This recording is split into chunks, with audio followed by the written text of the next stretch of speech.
Alright, welcome back to Don't Think, Just Charge. I'm Dave, he's Harvey, and today we're getting a little bit creepy. We're doing the Dark Elf Raiders.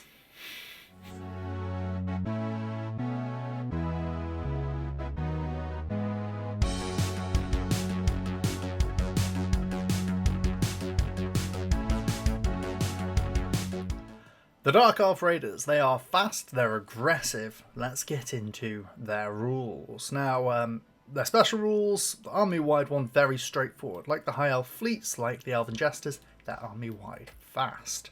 They do have access to some alright casting. Let's go through the list. Straight to the top, as we always do, we start with Snakebite. Target enemy model within 12 inches takes 3 hits with AP4. We've touched on this sort of effect in the past. Not a great start for the Dark Elves list. No, this is a spell we normally see at level 2. The 2 hits AP4 and isn't very good. Yeah. Because it doesn't really kill much. It's good for sniping out single targets, like regen buffs and stuff for special weapons, but this is taking it to the next level. Now this, is AP4, so it can kill out tough 3 models, but you're relying on them not rolling a single 6. Now, if they don't roll a single 6, then this could be really, really good. Sniping out a hero with just 3 spell tokens or whatever it is could be great. But I think in general we're more interested in taking bodies and firepower off the board, and it's very rare for this to do that. Yeah, exactly. It's not bad for getting tanks, but yeah, that's an interesting shout. But because the clause in it is target model, there's a certain additional cost to it in the power balance scale. So flinging it at tanks feels a little bit naff. I'm more interested in the level 2 damage spell out of the Dark Elves, because if you bring a caster 3 for it, as we'll come on to in a second, you can get it off on 3+, much more reliable that way. So Snakebite, I'm not so excited about. Adrenaline. This is something you can get some fun, cheesy stuff going with. Target 2 friendly units within 12 inches get +2 to hit the next time they fight in melee. You don't have to charge. There's no charge condition on this. I don't know how much I'm building around it, but I quite like this spell. Yeah, I think the problem with this spell is that there aren't that many good targets for it in the list. I think most of the things you're already attacking with in melee are going to be hitting on quality 3+. Or just 3+. But there are a couple of targets, but I think for the most part, the context makes it less exciting. It makes it a little bit less exciting. Yeah. But we get into the level 2 spells, and we get somewhere that's a bit more exciting. Straight away on a level 2 spell, target enemy unit within 12 inches takes 8 hits. I really like seeing this spell. Yeah, we love the 12 hit spell, we love the 8 hit spell. Yeah. It's still enough hits to cause some decent damage to a unit. You can split it onto a different unit if you want to. Bring a caster 3 and casting this on a 3 up feels really nice. I think in general, these kind of like heavy hitting spells don't really ever do you wrong. And one of the nice things about the Dark Elf list is because this is in the second slot, as in like the level 2 slot, you've got really reliable damage output there, which means the rest of the spells don't actually need to perform that well for them to still be useful to have in the list. So like the +2 to hit we're talking about, yes, you might build a list where that's redundant, but if you don't, then actually it's cool to have in your back pocket because it might be useful. But if it isn't, you can always just go like, well, here comes all reliable 8 hits, right? Or, you can cast the next spell we're about to see, 2 friendly units get regen. It's quite a flexible list in that you can go like, I can pivot into different things because of the powerful buffs I have in this list. And worst case scenario, I'm slapping 8 hits on them, which is great. Yeah, exactly. Say you're against something like, against a very chaffy army, the Jackals, this is a great damage spell to see. If you're against something more heavily armoured, like the Custodian Brothers, well, there are other options, including drugs. So, drugs, fun to do in the safety of your own home when it's involving resin and dice. 2 friendly units within 12 inches get regen. We've spoken about this style before, handing out regen conditional, targeted, rather than paying the full cost for it. On a level 2 spell, that's really nice to see. Yeah, it's just the right amount of units to hit with this stuff. You very rarely have that many units close to each other, and you rarely have that many units you want to target with something like this. Obviously, having lots of regen is never a bad thing. Yeah. But this is in, once again, that nice spot. Level 2 spells are great because they go off on 3+, and 3+ are just much more reliable than 4+. Yeah. So, as I mentioned, when you've got pain in your back pocket, it's always good to have drugs around. Very nice. Oh, and when you're carrying that much drugs, Oh, that much here it pain, comes. Here it what are you going to have? Here it You're going to have anxiety. Right, cut the video. Cut the video. The level 1 debuff spell, Anxiety. We skipped the damage one for the pun only. The level 1 debuff is Anxiety. 2 enemy units within 18 inches get -1 to their next morale test roll. Super sweet, because it's you're influencing 2 enemy units with it. What I really like about this is that if you're at level 3 and you're feeling the brazen 4+ dice rolls, throwing out this and then throwing out 8 hits is really going to have a big impact. Yeah, it's a nice little 1-2 punch. Get lots and lots of morale and lots and lots of units. I will say that the Dark Elf is quite squishy. So most of the time when you're making people do morale checks, it means you are not doing all the burst you wanted to be doing, because they should just be dead. So it's not as useful, I would say, as it might be in other rosters. And also the chance of you losing combat if you don't blow them up on the spot is actually higher than other armies as well. Yeah. But still a great thing to see. Like 2 targets in 18 inches, you're always going to find 2 nice targets for that. At some point it will come in relevance if you get it off. And worst case scenario, you spend a token on a 50-50, and if it doesn't go off, then go off. 1 token, really nice to have. The level 1 damage spell, 2 enemy units within 12 take 2 hits each. It's quite feeble, but it's a level 1 spell for a reason. Use it towards the end of the game if you're, if you or your opponent is still around, given the explosiveness of Dark Elf Raiders. It can be nice to just ping a couple of morale checks going. But yeah, that's pretty much what it's for. This is a morale check spell. I think it's quite a unique spell. I don't think you see this in many spell lists, but it's obviously the 2 sets of 6 hits reduced down to a level 1 version. Yeah. As a morale triggering thing, 2 hits is pretty reliable for them to make a morale check. You know, when they've got a 4-up, which is a decentish defense, average, you get a single hit here. Even on a 3-up, the chance of them rolling a 1 or 2 is not that bad. So, yeah, it's pretty decent for triggering some morale. But this is not something you would choose over the 8 hits if you were choosing between doing this on a 2-up or that on a 3-up. 8 hits is just so much better, and you prioritize important targets and so on. Yeah, absolutely. So overall, pretty decent spell list. People really liked the out of 5 rating. How would you rate this spell list out of 5? I'm actually quite hot on the spell list. I think this is a really decent spell list. I mean, 8 hits at the level 2, like we just said a million times, it gives it a lot of flexibility. Yeah. I don't hate Snakebite. I think it's okay. There's not a massive amount of AP in this list, in the Dark Elf Raiders list.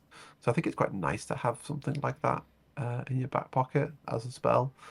Then the rest of it's pretty decent. I think if you took a cast of 3 and just did level 1s and 2s, you'd probably be pretty satisfied with the results. Yeah. So I'm going to put it at a 4. I think it's missing some movement shenanigans, probably.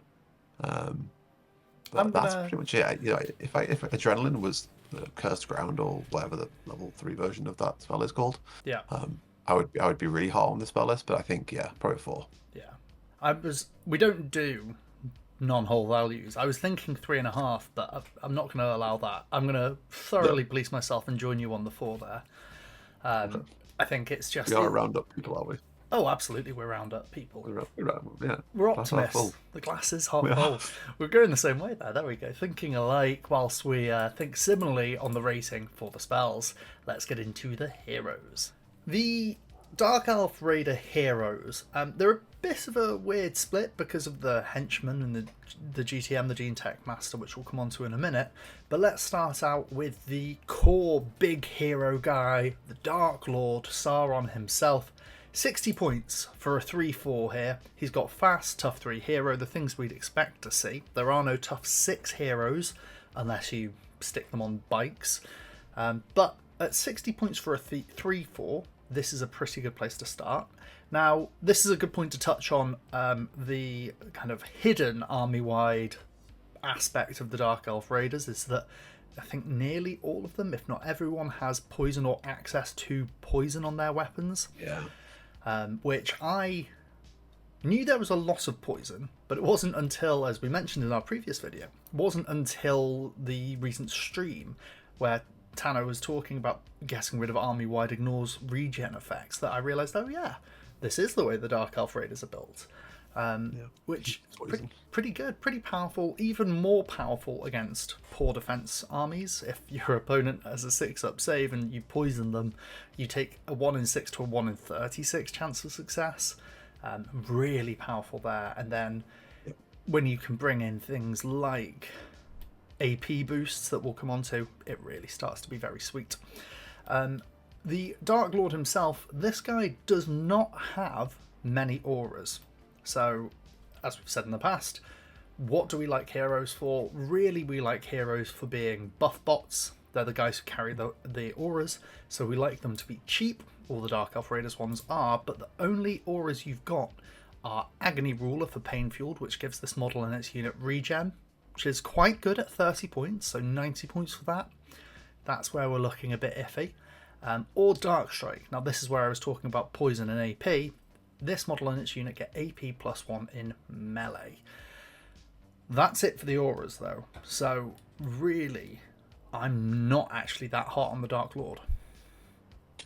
No, I think unfortunately for the Dark Lord, the Dark Lord Sauron, he's not, like, I don't see the role it plays. The advantage it has over the other ones is that it is quality 3, so therefore it does the whole morale boosting thing. But I really don't see much point in running this guy over just the box standard Elite Raider, who does more, or the true Elite Raider, who is the true warrior version, which we'll get onto in a second. But yeah, unfortunately this guy sits in basically the exact same roles as them, but it's just more expensive, and we don't want to pay that much more for a model that only has 2 attacks. So his weapons are pistol guns up to a maximum of 18 inch. Oh no, sorry, we do have a 24-inch one here, but they're all A3 or less, so nothing gloriously exciting. And then your other upgrades, you've got some melee stuff, which is fine. You can put them on a hoverboard for Scout and Strider. You can give them dodge to put them in with the witches. These upgrades are there to let him sit in other units, but we're really not looking for him to lead units too much. You might have a nice model for him, though. Let's move on to the Raiders, the Elite Raider and the True Elite Raider. We've spoken about this where you see veteran upgrades in the past. These two will be very, very similar. We'll go through the True Elite Raider. Most of what we talk about will be applicable to the Elite Raider. This guy is a 4/5 for 50 points with all of the keywords same as before, but this one has the true veteran rule, which means +1 to hit in melee and combat. Melee and shooting. Sorry, melee combat and shooting, if you're really optimistic. Same upgrades as before. We've got the regen and the AP +1 buff. We here have got the same upgrades to stick him in units. The real difference here is that you can make him very, very efficient. You can replace both the pistol and the close combat weapon to get a set of melee weapons. And here's where we find two of the best ones, really, which are the A4 AP1 and the A3 Lance. You can have rending in there, but I think I'd be leaning more towards the A4 AP1. Yeah, so I'm actually a pretty big fan of all 4 of the weapons there. I think the rending one is the worst one there. But as we'll see later on, the dual sword flails shouldn't be underestimated. Oh, yeah. AP2 and Blast 3 is obviously very potent. A4, A1, and A3 Lance, they end up being very similar. One's obviously better on the charge. A4 can spike more, but Lance is more reliable. But you can see now why the Dark Lord seems a bit limp, because this guy is paying less for defense. Is 10 points cheaper, has all the same buffs, has better weapon selections, hits on the same rate. So yeah, it's just like well. why would I ever run the Dark Lord really? Also has access to the Elite Blast Pistol, which is I think a pretty unique weapon. It's really decent, right? Like 3 attacks at AP4. You very rarely get that kind of level of output from Lords. And for 55 points, that's really not bad, right? Like you'll pay that much for a weapon thing, and you obviously get a body on top of that and stuff. So, yeah, I mean, I can't really see a massive use case for 6-inch shooting because the rest of the list doesn't have it in it. But not a bad little weapon. Yeah. And yeah, as you said, the Elite Raider is the exact same thing but slightly worse. So, this is your premium I'm going to take this if I want a Dark Strike body. The other two are completely worthless when compared to the Elite Raider. The only time you'd ever take the true Elite Raider is if you have some spare points kicking around. It's basically a 10-point upgrade because all the weapons end up being basically the same cost. So yeah, I mean, actually the rending ones get more expensive for some reason. But yeah. Rounding moments with OPR. Lovely rounding moments. Yeah, ends up being 50 points for that, which is a bit odd. But there we go. That probably shows you how much more efficient the true Elite Raider is. Now we get into two different banded heroes, the Gene Tech Master and the Court Henchman. So it seems like the decision for Dark Elf Raiders was to split out the hero pools for where you get your auras. So we have different auras coming in here. The Gene Tech Master, he's a 4/5 hero, tough 3 for 45 points. He interestingly doesn't have fast, but he does have regeneration, which is just quite nice to get. The auras he has access to, Caster 2, Caster 3. It's nice seeing Caster 3 at only 60 points here as well, when in some armies that can go up to 85. And then the other one is Pain Immunity, which is Spell Eater, for 20 points. So really I'm looking at the GTM for 105 points for access to Caster 3. Yeah, I think I agree with you here. There's a niche case where you could go Pain Immunity and a big stack of Gene Warriors and use that as like a tanky body, because then you've got a 5 up into a 5 up into a 6 up, which is pretty decent. That just becomes a big fat stack that you stick on the board. But I don't think that's as good as taking Caster and having the utility available to you. In terms of upgrades, I don't really see any reason to give this guy any upgrades, to be honest. I think he's pretty happy where he is. Yeah, A4, AP nothing, it's kind of fine. Yeah, I mean, like, he does get access to a flamethrower and acid gun if you want it, but I think really this guy is being given Caster and probably stuck in a unit of Gene Warriors if you're going to use them at all. Yeah. Spoiler alert, the Gene Warriors are quite good. We'll come on to those in a moment. And the last hero is the Court Henchman. This is a 4/5 for 55 points. This one is fast hero, tough 3, and built into the Court Henchman, we've got an assassination effect. We've got the takedown rule. It's a once per game effect where you effectively make a reliable attack with AP 1 and Deadly 3, and you get to snipe somebody out with it.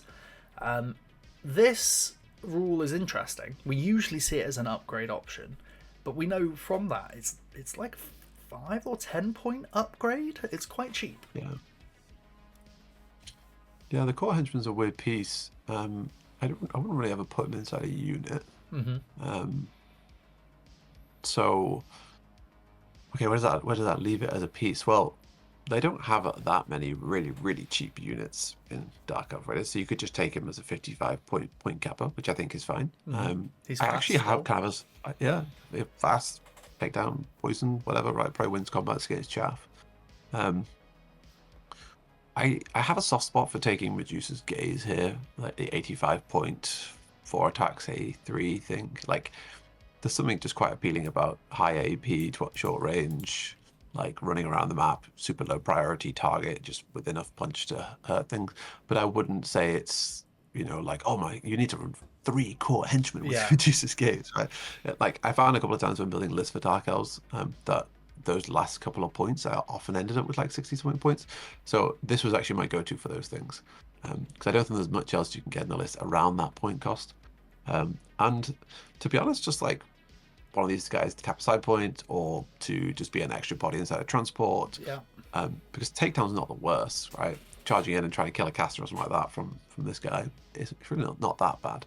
And you could embed him in a unit as well if you wanted to. If you wanted to take advantage of that takedown effect. But I think for most parts, this guy's a cheap activation. Fun fact for you. This is how many times, this is some Dave lore. How many times have I hit with takedown in my time of playing OPR? How many times do you think I've hit with it? I have taken it. Taken the rule. I have taken it.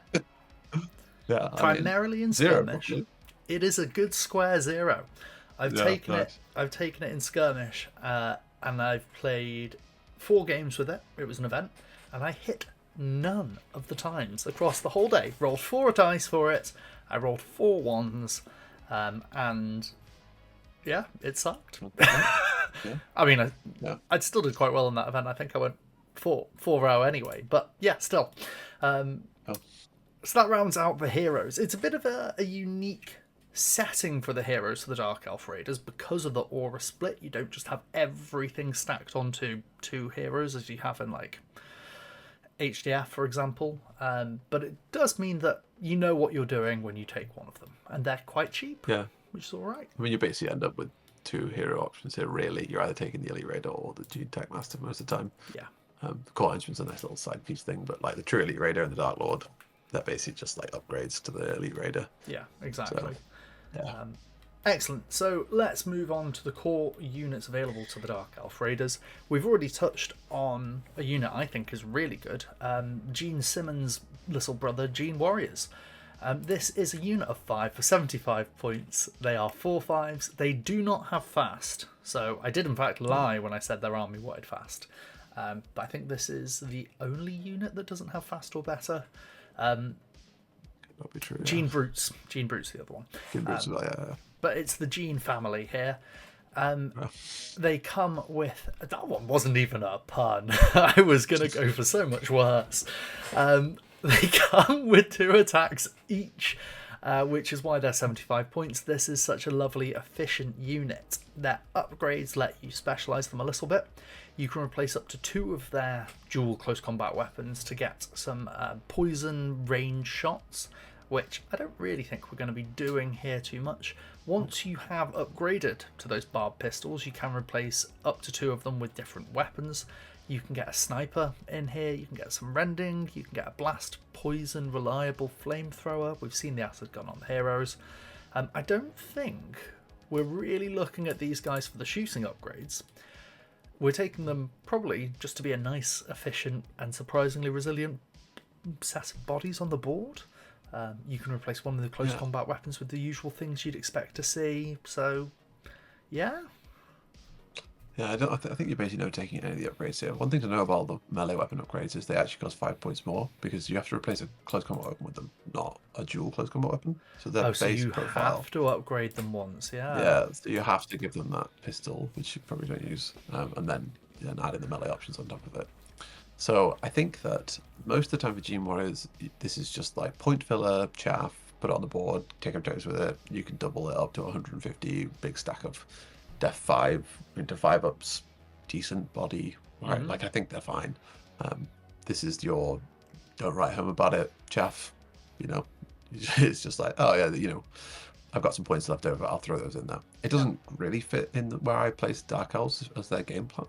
No, it doesn't. But I don't think it's bad to have some things like this in the list. Cool. Good start for the Gene Warriors. They're decent, but when we look at the big picture here, we're probably not going for them. We're going to just go on to the Warriors now, and then the True Warriors before we go over to Harvey's favourite unit. The Warriors, another very essential, quintessential part of the Dark Elf Raiders list. You get 5 of them. They are 4/5s. They're 105 points. They come with fast. Each one of them comes with 1 attack in melee and barb rifles for 1 24-inch poison shot.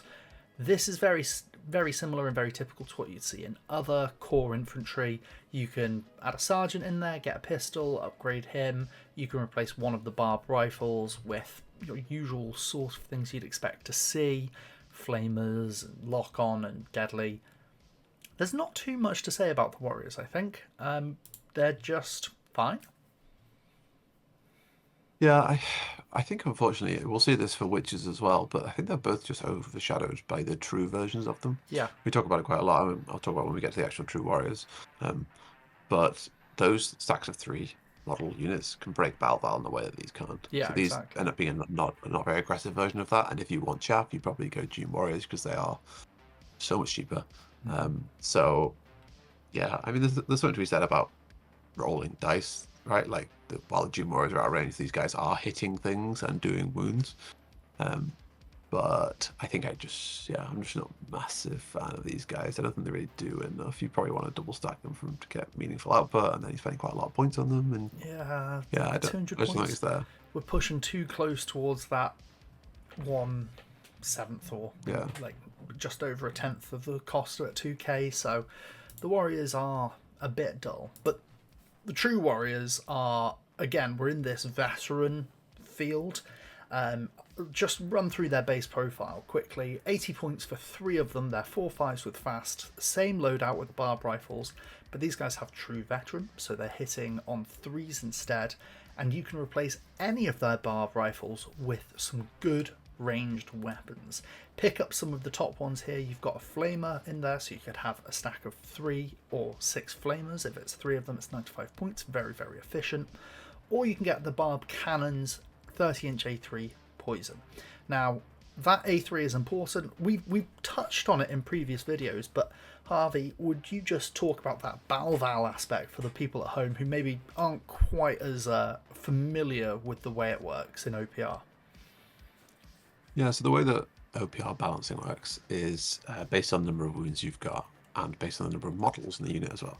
So if you have a 5-model unit, then every model in the unit can do up to 2 wounds per wound it has. So each of those will have 1 wound, so they can do up to 2. Now, the exception is once per unit, one of them can break that. So you might occasionally see stuff like Storm machine guns, I think they're called, on Storm veterans in HDF. One of those can get an A4 AP1, so they can break about 4, but you can't get multiple of those per 5 units. Now, for tough 3 things, it ends up being 4 wounds, so you'll see that all the time, A4, AP1 or whatever on your tough 3 guys, and so on. So what makes stacks of 3 models interesting is they're classed as like a support style unit, which you'll see them all the time. Like very, very fragile, most of the time have relentless, but can break Balval in the way that the 1 model per unit previously could. So these true warriors, you could equip all 3 of them with flamers. That's 3 hits per wound. That breaks the Balval normal for 1 toughness models, 1 wound models.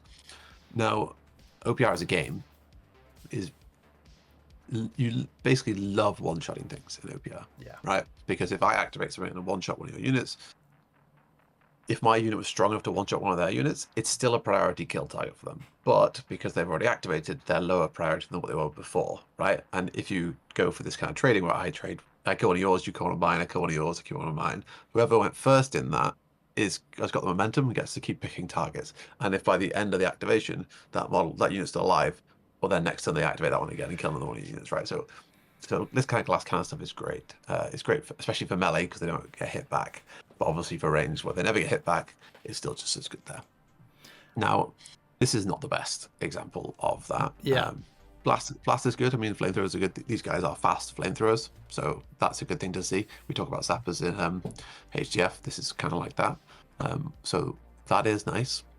That's a 20-inch range, threat range blast thing. Sure, there's no AP, but it's pretty decent. I think that the EMP rifles are okay. These guys are hitting on 3s. That's good, right? Like True Veteran is a really, really great buff.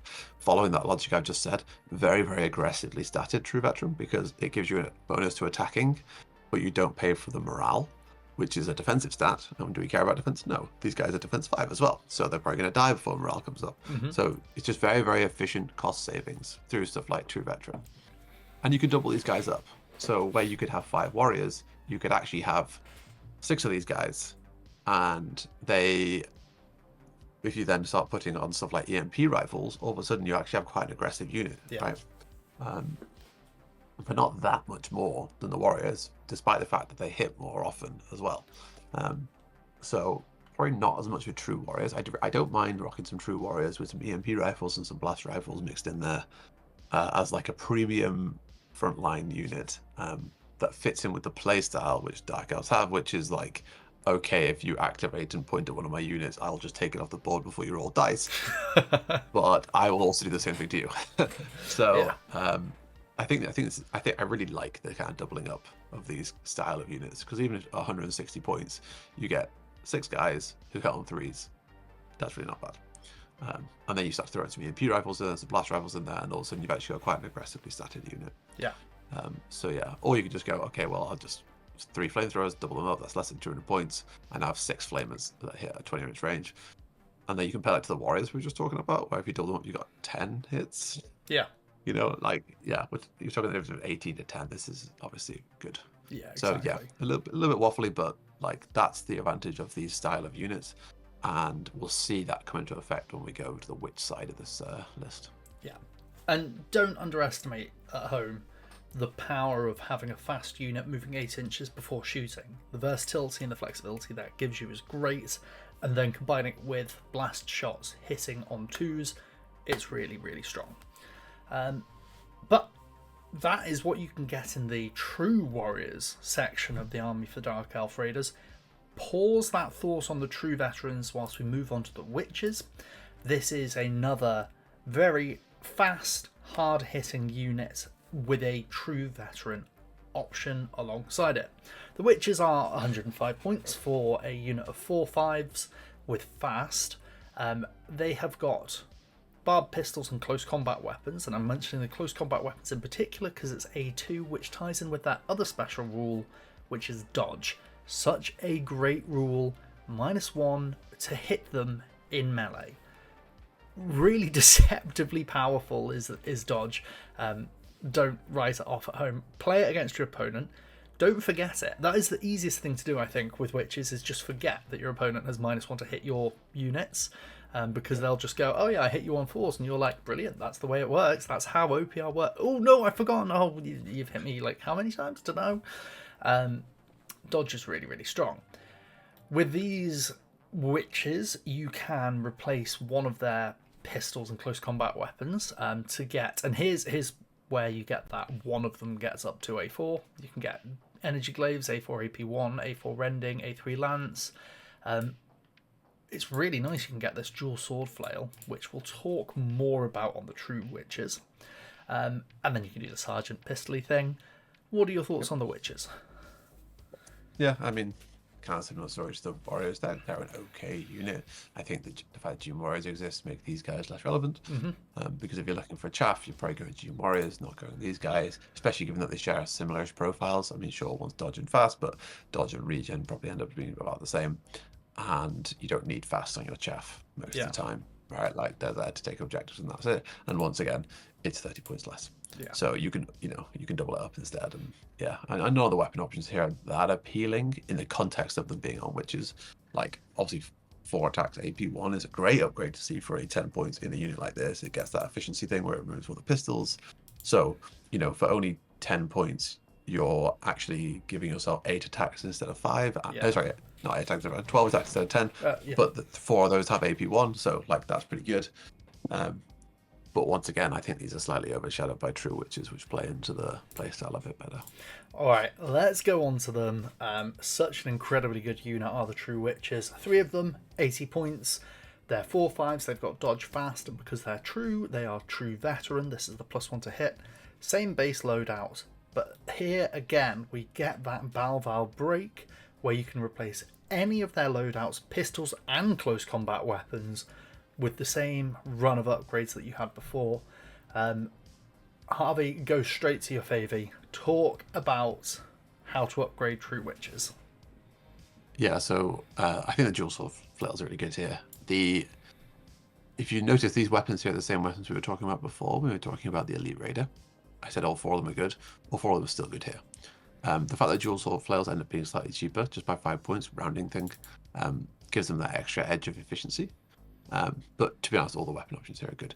The big thing about True Witches is that AP2 Blast 3, you can stick 3 of those on the unit up to 110 points, and then double them up, that's 220 points. Just checking my maths there. And that is hitting on 3s, AP2, Blast 3. On average, you get 4 of those, that's 12 hits AP2. Yeah. That deletes pretty much damn near anything in the game. It's massive. It's quality 3, so it's quite easy to spike an extra hit from that. And yeah, you just delete things with these, sure, they die on the way back. But as we'll cover later on, there is transports in this list, and the transports can transport 6 because of the way OPR does transports, and obviously we double these up, you get 6 of them, and that turns out to be quite an effective little combo. A little bit of a spoiler, but later on we're going to stick a game that me and Dave played recently. Just tack it onto the end of this video where you'll see basically what we're talking about throughout this video in terms of what I believe to be the most efficient Dark Elf strategy is. Yeah. It is a very good example of what Dark Elves can do, which we'll talk about their strategy when we come on to do the list building in a moment. But for now, True Witches, very, very good, very efficient. They do die on the crackback when they get hit. Again, Yeah. dodge is really deceptively powerful. Don't underestimate it. For example, if your opponent is a quality 3 unit, taking it down from 66% chance to hit to 50% is actually quite a big hit. And it gets even better when you 4 to 5 and then 5 to 6s and so on. Really, they can be deceptively tanky as well. So True Witches, very nice to have.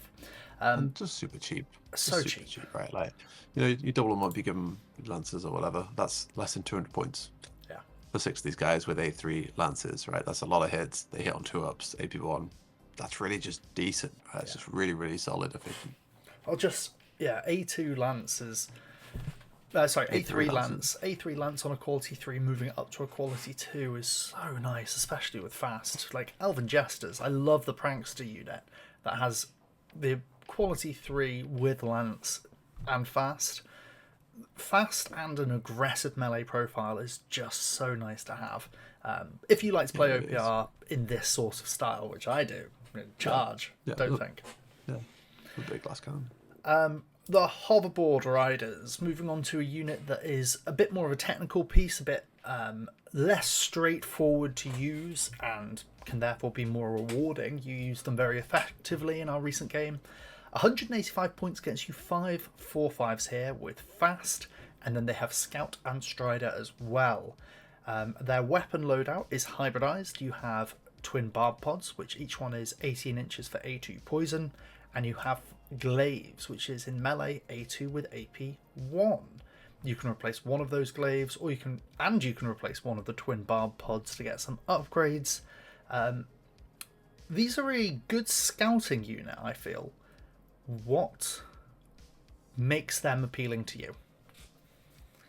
So these guys are like the kind of the epitome of a skirmishing unit. So they have scout, so they get to pick where on the board they are relative to their opponent's threats, which means you're pretty much guaranteed to get value out of them in a very safe way. They have a range melee profile split, which means that you can activate them very early as a stalling. Like first of all, you're going to put them somewhere safe, so you can choose when you want to activate them. But because they've also got the range profile, you can basically just activate them, throw out some stuff, make your opponent move forwards, which is really nice as well. While you're not activating them, they do actually threaten quite a bit. Like they're not the most scary thing at a stack of 5 of them. But as long as you're playing that kind of keep away game with them, I think it's very easy to accrue value with these guys. And also, they can also just play objectives, right? 18-inch range shooting is nice. You set an objective first turn, do some shooting, next turn maybe move around, do some charges. Because they're fast and Strider, they can move in on exhausted units quite easily, very large threat range, which is obviously a very nice thing to be able to do, because when things are fatigued, then they, hit less, and if they've just taken some wounds, then maybe you'll rout them off the map as well. So I really like this unit. It's not like typically the kind of unit we would talk about in a good way, but it's just kind of like the right combination of stuff where it tends to be quite efficient. And I think that the Phantom Grade Launcher upgrade really makes it that kind of extra bit of threat from range as well. Replacing just one attack with poison with a blast 3 for only 10 points up to 195 points just gives it a bit of extra kick. Are they going to kill everything on the board? Absolutely not. But are they going to be like an interesting utility piece that's going to gather lots of value? I think absolutely. Yeah, you've touched on a couple of points there which are really important, which is if you're using it as the skirmishing multi-threat piece, fast goes a long way there. But what combos so well is Strider. It lets you ignore all the difficult terrain parts on the board that would usually hinder this sort of skirmishing unit, or you could trip up on it so much by getting caught out by your opponent's Strider units, having to get around terrain and so on. Fast and Strider here is so good, along with, obviously, as you've said, the scouts, choose where you deploy, but then also the fact that you've got that versatility of the 18-inch shoot or the 16-inch charge, and obviously plus the 8 inches for your movement with fast. 18 inches is such a sweet spot in OPR. We find that that's where you get some of the most efficient guns in the game, where you compare them to 12 inches, which is really good, of course. When you get your 12-inch shotguns, for example, they're very, very strong. Contrast that to your 24-inch guns, we find that 24 inches just makes them that bit too expensive. But when we start to see 18 inches, the cost just comes down that little amount that is just enough to put them into a very comfortable cost spot. So all of these aspects do make a nice unit of 5 hoverboard riders a really good unit to take in your army of Dark Elf Raiders. We're not looking at units of 10 of these guys, though. No, I think it's too risky. Like if they get charged, they'll disappear. But I think another thing about 18 inches is it's a break point. It's a massive one, right? 12-inch shooting, you can be charged, and you can be charged by fast. 18-inch shooting, you can't be charged, and you can't be charged by fast, right? So it's the minimum distance you need, or minimum distance you can get that makes you safe from melee on the crackback, and that's what makes this a skirmishing unit, right? It can play exactly outside of range of your opponent's movements, and if they do end up getting in range of it, it was only 195 points, right? And as long as you're playing clever with it, they don't get any positional advantage from it. Yeah, just decent. Yeah. Also, OPR is a 24-inch game, so the ability to manipulate that and warp that with Scout and Fast, combine them with the 18-inch dance around. Nice unit. Really a lot to talk about for something that appears quite so simple.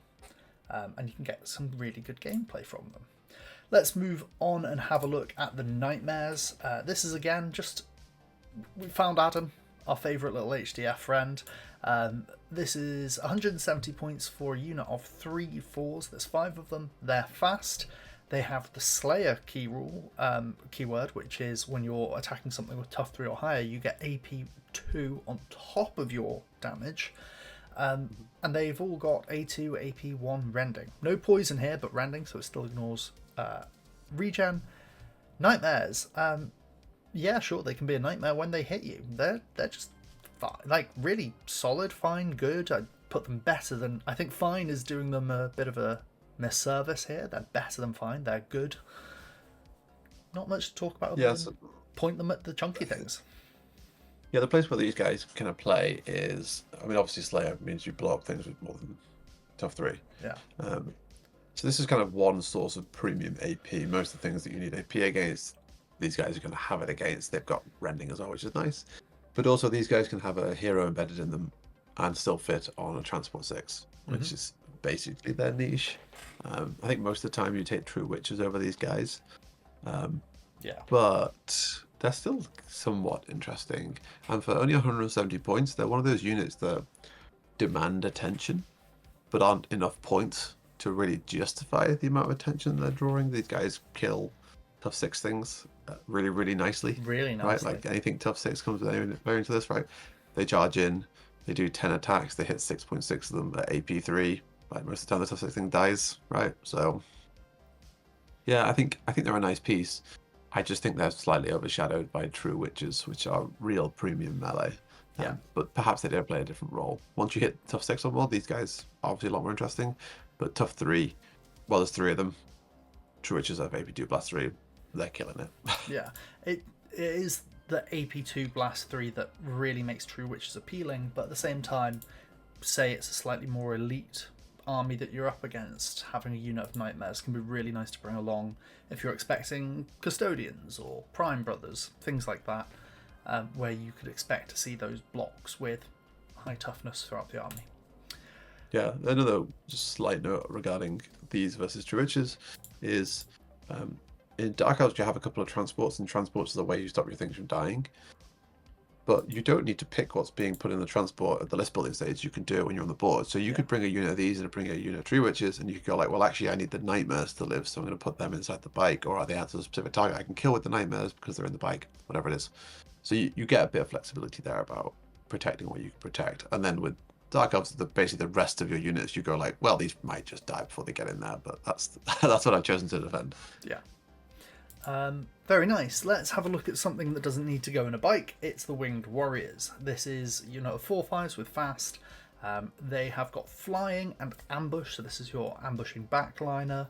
They come with barbed carbines, 18 inches, A2 poison. So again, we're dealing with something with fast and then flying or strider and 18 inches. So they can be quite nice skirmishers here. Ambush, of course, very nice. They've got close combat weapons for 1 attack in melee and the same range of upgrades that we'd really expect to see on warriors. Now, interestingly, I think these are quite rubbish. Yeah, I think in the context of Dark Elves, ambush is a bad keyword. I think you want to be playing really explosively with Dark Elves. Yeah. And I don't think ambushing is... I think ambushing is too slow. Now, against a more heads-up opponent, they might have countered your round 1, but you'd still want everything on the board.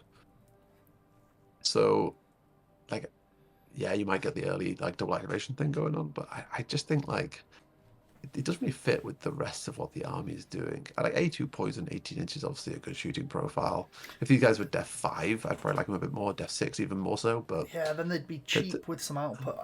I'd like them to be def 5 qual 3. I want them to have the nightmares profile, or even just be def 5 and give me a unit of true veterans of these, right? Because then we're going to be pushing something. Yeah, obviously the true veteran break would be very important, but just the 10 shots qual 4 on ambush, it's not so good when you really want to be getting in your opponent's grill very early on, and round 2 is weirdly too late. Yeah, I leave these more often than I'd ever consider taking them. Let's move past them into another very weird unit, Shadow Warriors. Hey, 1 point in the big favour for Shadow Warriors. Adam's back. Look at this. Adam is back. Adam's back. Hello, Adam. Shadow Warriors. We have got a unit of 5. They are 3 5s. We like this profile. They're a 270 point unit though, which makes them a little bit. When we've looked at the Hoverboard Riders for 100 points, nearly cheaper. They're fast. They are stealth, they are strider, and we're seeing the rule shadow here. We've spoken about ambush. These guys can now ambush 1 inch away from opponents. This is a tunneler by any other name. They come with a similar loadout, if not the exact same loadout, as you get on the Hoverboard Warriors. Nearly the same. It's 18 inches A2, AP1. The poison's on the melee. You have A2 on poison. Really nice to see 3 5s. Why is the unit that ambushes 1 inch being given stealth? Yeah, this unit is the most confused unit. This is by far the worst unit in this list. By far. There is no single reason to take this unit. It is worse at playing skirmish games than Hoverboard Riders. It's just so confused. You're paying out your ass cheeks for Shadow, for the close range ambush, when you're literally never going to use it. Right? First of all, their melee profile is worse than their range profile, so you're always going to be ambushing him from far away. You have fast, so you don't even need to be that close if you wanted to do stuff with it. You could deploy further away and be safe. To use stealth, as pointed out, you need to be far away, so that makes ambushing close stupid again. And then Strider is basically wasted if you're ambushing close to things again. Exactly. So this whole unit has literally no idea what it's doing. This is the sort of unit I'd want to see Dark Assault from the Dark Battle Brothers on. Because if you could ambush this unit round 1, it's tying in with the rest of your strategy of getting there, and it feels like you're ambushing like out of the shadows, like, whoa, you're here way too soon, the rest of the force is in front of me, why are you behind me? Give it that instead of Tunneler. Yeah. When I first started, so I built a tool, I think you've probably seen on the channel before, it's like a searchable table for OPR, which, always finding it, he's got it somewhere, here it comes. There we go. I mean, it'll be cropped, I think. I don't know what you see on your screen right now, but I built this table. It's the full thing. They can see the full thing. Is it? So I built this because I wanted to see where things sit in the game. So it's got searchable stuff, so you can search by keyword and whatever. And on the 2 tabs on the left and right, there's spellcasting and abilities. So on the left tab, if you open that for me, Dave, when I first saw about like this kind of like nearby ambushing, 1 inch ambushing tunneler, I immediately came to this tab and I was like, let's find out. So like there's tunneler, and I searched, okay, up to 1 inch away. And if you search that, it comes up with all the rules that have that text in it. So I was like, okay, so alien hives, dwarf guilds, robot legions, dark elf raiders. And I was like, all right, I'm going to go search for units like that because this is cool, right? Because I just spotted the miners from dwarf guilds and I was like, that's fucking rad. I love that shit. So I went to alien hives and I was like, okay, it's just on this one huge creature, the tunneler, right? Like whatever. And then I was like, okay, what about the Dark Elf Raiders one? I bet it's called fucking Shadow. This is going to be the sickest unit ever. God, I was so crushingly disappointed. Oh my lord. I think from all of these rules, the only one that we love is the Dwarf Guild's miners with their shotguns.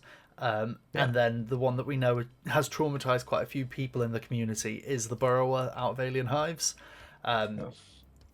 Unfortunately, the Robot Legions one, it's fun. It's just go watch our video on it. Like the round 3 strategy thing, loves this shit. Octopus.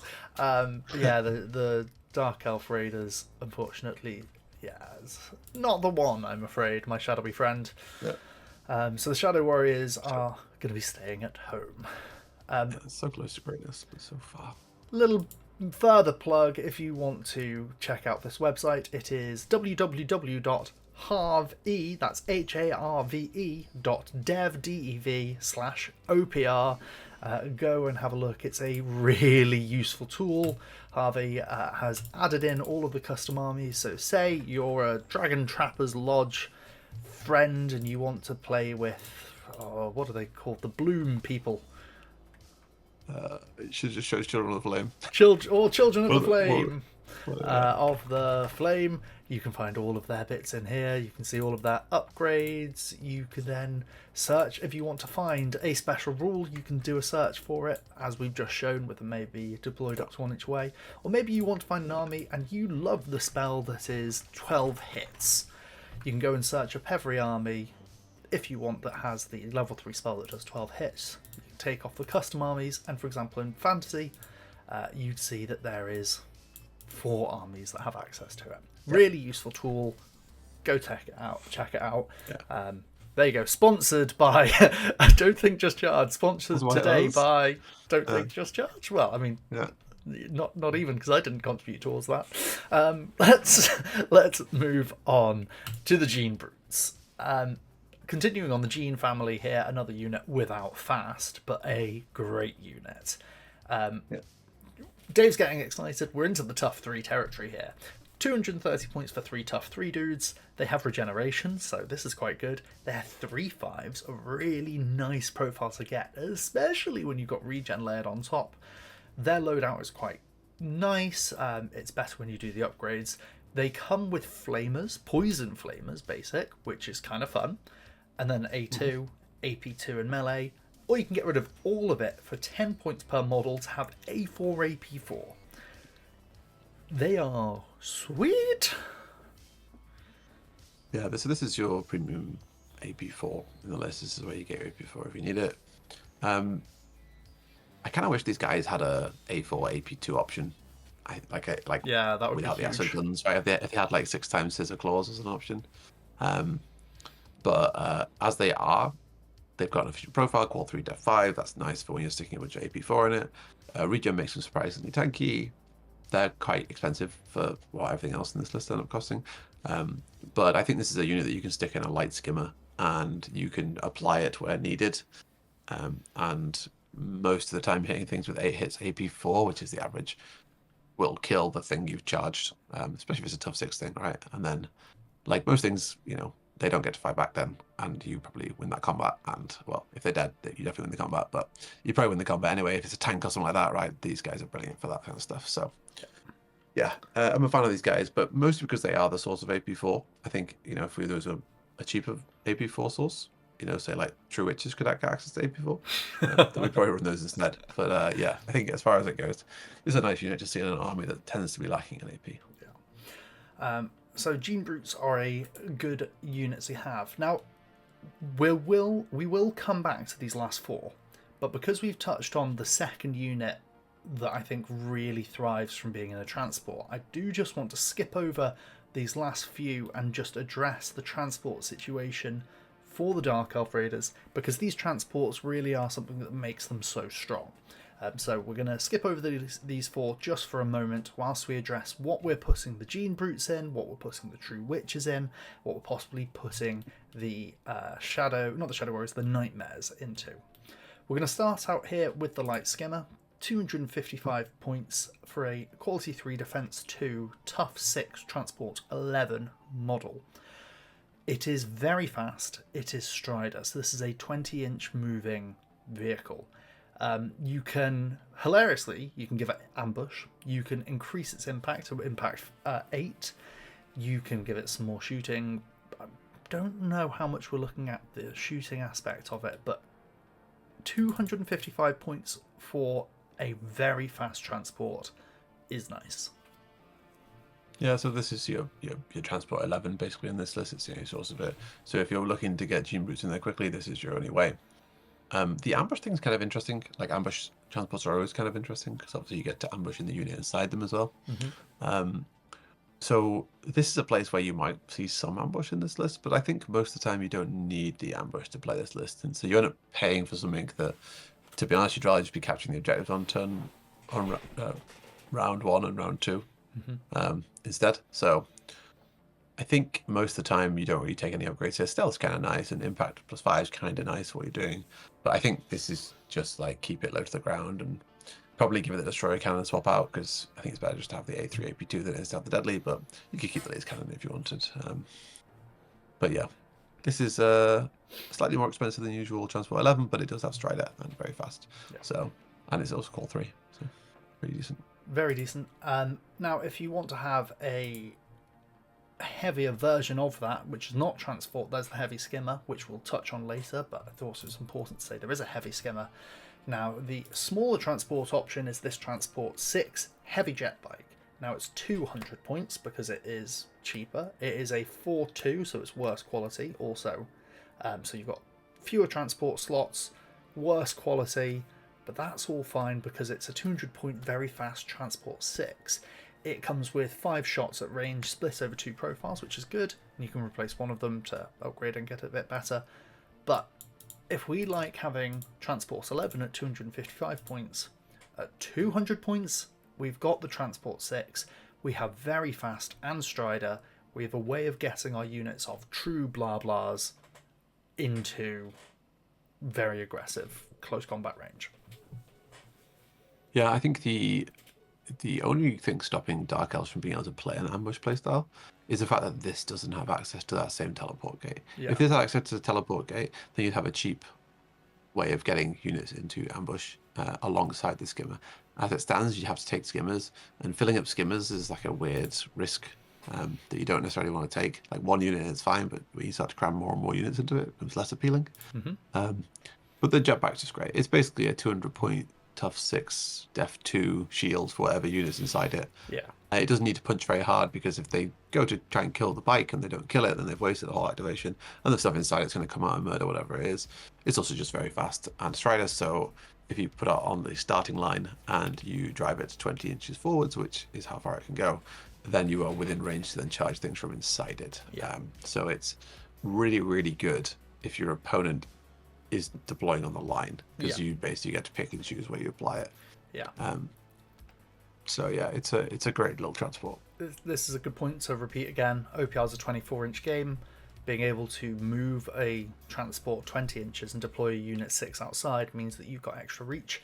And as we'll show you at the end, what happens when your opponent underestimates this and you long bomb it into them and just blow them up. Heavy. The other thing to note is, like, your opponent doesn't need to fall for that either, for these strategies still to work. Yeah. Because it's got 30-inch and 24-inch shooting. So you can just move so that you're in range of it next turn, do a little bit of shooting with your bikes from nice far away, and then just do the strategy in round 2 after you've captured objectives, right? So it can really destroy someone round 1, but you can still do it round 2. Yeah. It doesn't need to be as explosive. Yeah. So, light skimmer and heavy jet bike, these are the transport bubbles that we are wrapping around the rest of our units. Let's go back into the core units now, and we'll keep moving through them. We have Jetbike Riders. Far less excited about these than I have been about other things. This is 3 models. They're tough 3, 215 points. They're 4/4s. They have strider. They have very fast, so again 10 and 20-inch movement. They come with 3 ranged poison shots, 2 melee shots, and not the best set of upgrades in the history of OPR. You can give one of them impact 3 by replacing its close combat weapon. Fine, you upgrade and give it reliable on the charge. I don't like the Jetbike Riders. No, I think these are a worse version of the Hoverboard Riders for where their role. I think if you're looking at this and going like, oh, impact 3, I bet that's just like the ones from the Orc list. Unfortunately, it's not. These guys only have 3 CCWs. They're not like the Orc Hoverbike Riders who sneakily have 6. Yeah, so I think if you are a fan of Jetbike style play, or biker style play, then you will enjoy this unit because it's not awful. But I don't think we ever really advocate for these style of units because they No. are like combining the worst of all worlds. It's like it's tough 3, so it's more expensive than if you had the equivalent of wounds in smaller units. Yes, it's slightly more durable because it's like a biker profile. They don't tend to be that durable. And then they end up paying for range weapons as well as melee weapons in like a weird split because they're tough 3. So overall, you end up with this kind of very generalist unit that isn't doing what the Hoverbike Riders are doing, which is ensuring their own safety and paying for less defense through scout and range. These guys are, you have to deploy them at the start, and they could just die. Yeah. So I struggle to justify taking these guys over the slightly cheaper, slightly less wounds Hoverbike Riders. Yeah, everything's there. Unfortunately, Jetbike Riders are probably staying home. Let's go to something nice, simple, and effective. A Clawed Beast. One model, he's tough 6. He's a 4/4 for 90 points. And again, catching me out here, Dark Elf Raiders. Doesn't have fast, but does have furious.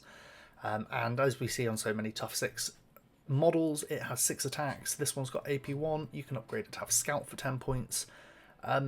90 points for this, it's kind of cute. Yeah, it's basically a body. I think the scout thing's interesting. I don't know how often you're doing it because I think it can still lose combat hit charges. Yeah. It's not got fast, so the scout's not as effective because you can't really get charges off just scouting. So it's more like a threat and some stuff. It's kind of like a side objective player, like a hound unit kind of thing. It's on a 60 mil base. Whoa, it's a big boy. It's a big boy.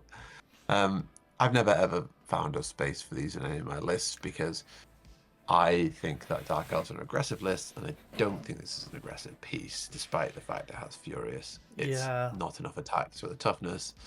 It only being 90 points sounds good, but it's quality 4, so sometimes you'll charge and you'll hit 2 attacks, and you'll just be like, well, that sucked, this thing has just lost combat, and now it's stunned, and so not a massive fan of this. Where there are more aggressive options you can do it. I mean, I've tried to make these pieces work in the past, and they're not great.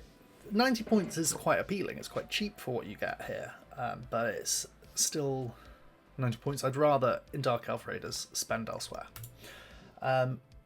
Crow Swarms, we're on to some very strange swarm models here. 105 points for 3 tough 3 5/5s with flying. They've got 3 attacks with rending each, and they can also have scout for 10 points. Again, this isn't what I want out of my swarms. I want my swarms to be 6/6, nice and cheap. And this ain't it. Yeah, I mean, it doesn't have any morale shenanigans to make it a really good swarm. It's slightly more aggressively statted because it's got Core 5 Def 5, but it's only A3. Rending is nice. Like, what are you scouting this into? I don't really know. I think once again, this is just not an aggressive enough piece to really have in an army. Yeah. When for 75 points, you could just get some cheap Gene Brutes, Chaff, and not Gene Brutes, Gene Warriors, Chaff, and that's cheaper, and it's going to do the objective thing that you probably just want the swarms to do. So yeah, it's okay. I think it's fine if you fancy running some Crow Swarms, go for it. Yeah. They can threaten tank, but otherwise, I think, I would just leave them at home. I just think I'd rather spend the 100 points elsewhere. Yeah. We round out on a high note with the Bloodhounds. These guys are 90 points for 5 of them. They're 3/5s, they have fast, they're A2 AP nothing, and they can also be given scout. I'd much rather run Bloodhounds over the Clawed Beast. Yeah, this is just a really nice, cheap Hound unit. It's quality 3, which is basically unheard of for this style of unit. So back to talking about aggressively static, this is aggressively static. Scout plus fast means you can get charges off. Even just a block of 5 of these guys at 105 points, is it? Yeah, 105 points. 10 attacks is a decent amount for getting little surprise ambushes on units. So I really like this. We'll see it later on, but I quite like the combination of this guy and the Elite Raider. You can go on a hoverboard to match their stats, and then give them AP1 to make a really, really efficient. It's like a 190-ish point unit that can just like do a little bit of like wah at the start of the game. The technical term. Yeah. Get it with the wah. Are you laughing because of Waluigi? I'm laughing because Waluigi. Yeah, okay, yeah, okay. Yeah, you gotta get him with the I wonder if that makes it to the final cut. Yes, we like the Bloodhounds. If this does make it to the final cut, I will give the context to the people at home, which is that Harvey is always Waluigi when playing Mario Party. That's the joke. I don't like me though. Oh, if only. Yeah, at some point, jump into the Discord and ask Harvey to share the AI image of him dressed as Waluigi. My friend who's like Wario height as well. Yeah, good vibes. We're not just OPR in this friendship circle. We're also Mario Party. Oh yeah. Moving on to the rest of the vehicles and the monsters. We've talked about the transports. I've touched on the heavy skimmer, but let's just run through it. It is a tough 9 vehicle. It's a 3-2. So it's got impact 3. Unfortunately, we don't break into impact 6. It's Strider and very fast. 445 points. Oh boy, that is toppy. It comes with an A1 AP3 Deadly 3 attack times 3. So you get to rattle off possible 9 hits on qual 3 here, which can be quite good at AP3. Nice little anti-tank piece. You can replace the deadly shots with A3 AP2, which I don't know if I am actually particularly bothered about doing that. And then you can upgrade it to have ambush or stealth or impact or a blast shot. What do you think of the heavy skimmer? The heavy skimmer is great until you look at how many points it costs. Yeah. You know, you're going like, oh, all right, 3-2, all right, impact, very fast, very nice. Oh, 6 shots, AP2, brilliant. And then you go like, holy fuck, how does this thing cost fucking 445 points? And it's because it's tough 9. Yeah. And I don't know why it's tough 9. It's paying the ultimate toll of tough 9 plus very fast and 36-inch guns. It's like all the things that we always talk about being all things that are too expensive. So I think, and none of its upgrades are particularly very useful. You know, you give it the grenade launcher that brings it up to 12 attacks, which is aggressively statted in inverted commas, but that's still 465 points. Ambush is basically useless to it because what the hell are you ambushing this fucking for? It's a quarter of your army. Stealth is kind of interesting because it does have the really long range shooting, but also it's not that impactful, right? And impact, you must be absolutely mental if you're taking the thing into melee. It's got 36-inch guns. I just it's very confused. It doesn't really know what it wants to be. So leave it at home. Yeah. You can sit those and the whatever they're called, the shadow warriors. Dudes. Shadow warriors. Yeah, they can just sit. They can just sit in the back of the shelf. And they can be pretty models but never touched. And then we've got 2 quite cool pieces, 2 more tough 6 models to have a look at here in the Dark Elf Raiders list before we discuss their aircraft. The first is the Leech Engine. It is a 4-2 tough 6 for 180 points. It is fearless, it has fear 1, it's got regeneration, it's got a blast 6 gun, which is really annoying because otherwise then that gun could be into more melee to complement the fact it's got 5 AP1 attacks that you can't improve. You can get rid of the blast gun for poison. But interestingly with this thing, for 60 points, you can give it Soul Conductor, which lets it hand out regeneration once per round to 2 friendly units. Everything else about this sucked until we got to this buff here. 240 points for something that can hand out regeneration. Yeah, so this is a confusing unit because I think what this would suggest is that there is some sort of like tanky version of the Dark Elf list where you want to be buffing things with regen. So you're thinking, okay, well, what else has got Def 2 that I could start putting this on? And you could put it on your Jetbikes, but they're kind of transports, so they're probably not high priority. You can't target the things inside the transports with this. So, okay, what are we targeting? Oh, maybe my Gym Brutes have regen. My Gym Warriors have regen. The other engine that we're going to go into second has regen. This thing has regen. What are the targets for this? Like, what do you put it on? Warriors? Like, you know, you end up just like having this cool buff that is nice, right? Like it's similar to the Robot Legions one, but it's just like I don't know why. Yeah, it's cool. I think this would rather be the effect from Robot Legions, where you give bonuses to the regen check because there's enough regen in the list to support that. But for some reason, this is handing out regen, and to what, I just don't know. Yeah, that's probably the drawback here as to where does this go. Everything else just dies so quickly. You don't really want to make a tanky list with it. I like it.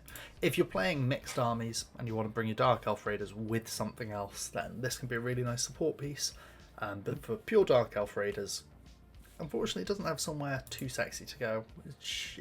It's too confused. That's a really fun, cool effect to see on a non-hero unit, but just we're not getting there in this army list, unfortunately. Like the Heavy Skimmer, right? I was thinking about the Heavy Skimmer. I like the Heavy Skimmer. It is so expensive, but at the same time, what's it doing really in a Dark Elf Raider list? Not very much. They're cool, but just don't really feel like they belong in this army. Engine of Suffering.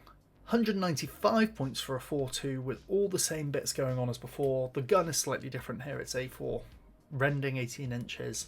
But with this one, you can upgrade the gun to be things that are a little bit, I say little bit better. And you can replace one of the melee weapons with more guns. This just becomes a tough 6 shooting platform that can hit out 9 hits. Yeah. I'm not so fussed on this either. It's a weird. This is like a. It's a different version of a Flamer Beast. Yeah. What it is. So it's got 24-inch range on its flamethrower, which is kind of mad. Mm-hmm. Doesn't have an AP, but does get an extra 1 whole flamer when you add the Ashes Bureau onto it. 240 points for something that is laying down lots of non-AP hits. It's got a melee profile that's still relatively okay, A2, AP1 with Fear. It's got Fearless, it's got Regen. This is just like a really weird unit that I don't really think plays any conventional strategy. It's a bit like Hoverboard Riders in that it's kind of playing like a skirmishing game, but with any of the skirmishing keywords. It's like a tanky skirmisher almost. I think this unfortunately falls into the category of like not inspiring enough at the special thing it's trying to do. Yeah. So it ends up failing at most things. This is better than the Leech Engine, and I could see a list where you take 3 of these and just roll on the fact that you've got a bunch of regen, def 2, fearless, fear-causing things that just stomp around the board and are annoying. I don't know if any of my games ever. Oh yeah, I think the Warboss Fits game came up with me playing Machine Cults. Fear 1 is really, really powerful. Fear 1 is really good. Amazing utility thing to have.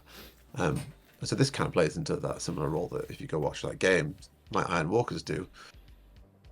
But it's really hard to justify taking this over the more exciting units that fit more tightly into the game plan you're looking for. Yeah. Maybe there is a tanky Dark Elf list, and if you've come up with one, then hell yeah, get in Discord and tell me about it. I'd love to see it. I'd love to hear some results from it. But once again, a kind of tanky bulwark unit, which I think isn't contributing enough to the game plan of killing your opponents before they kill you, and is therefore always going to be on the board left and look like it's performing really well, but that's because it's let everyone else down. Yeah, reasonable summary there. Engine of Suffering. This is the guy in your 5-stack in League of Legends who, when everyone says go, he continues backing to base and buys his Infinity Edge. That's this guy. Let's be honest, he's buying a BF sword. He's not finished his Eye Edge yet. That's true. He's been farming bottom for 45 minutes and he's finally getting his dagger. The aircraft. Bloody hell, he's doing badly. The aircraft in the Dark Elf Raiders list. They are both 3-2s with aircraft tough 6, and they are 280 points. Let's have a look at the difference between them. The first one has got loads of keywords in its shooting. We've got one 36-inch Blast 6 gun. We've got a 30-inch Deadly 3 AP3 gun. We've got the very cute bomb gun that we've seen on a few things so far, the 6-inch A1 thing. This one is the AP3 Deadly 3, and you can replace the Blast 6 with more Deadly. You can have a really big vehicle aircraft here. Yeah, this thing kind of puts the Heavy Skimmer to shame, because for 305 points you get the same offensive profile as the Heavy Skimmer. Yeah. Sure, you can't contest objectives, but that's 150 points less. So that's a lot of points. And Do for you those get a 150 double points, stack you of can get Gene a Warriors? double stack of Gene Warriors. So we don't normally recommend Deadly around here, but what we do recommend is quality 3 aircraft. They're very efficient damage pieces, and there will be games where this thing just flies over a 3-stack unit, like, and just kills it on the first activation, and then goes on to kill the next thing and kill the next thing, because it's quality 3, right? Yeah. So it kills Def 6 things like they don't exist. So I'm not as wow about this as perhaps might sound so far, but I think if you put one of these in your army, I don't think you would be disappointed. I don't think it would carry the game, but I think it would do a decent job. I think if you're playing 3,000 points, having one of these is nice. Because I'd be willing to bet that most, if not every single one of your opponents at 3,000 points is bringing a target for the all-deadly Raven Bomber. Yeah, and it's a nice activation stall as well, because you can basically always activate it first. Yeah, they are. I've got to remind everyone how tough aircraft are. -1 to hit at shooting, can't be charged in melee. They're really, really good. Def 2+ is really good. Obviously, if you see lock on, you melt, and you've taken a risk, and it's been hit. But in the world where your opponent brings more than one target for this, you are in value town. You have so much flexibility where to go on the board, and you are going to melt their tanks. Also, there's the aspect of all of these guns are different names, so you can hit 2 things in a single round. If they, heaven forbid, your opponent brings any sort of heavy, like mechanized HDF army with a few tanks, you just sit there all day making them do morale checks on 4+.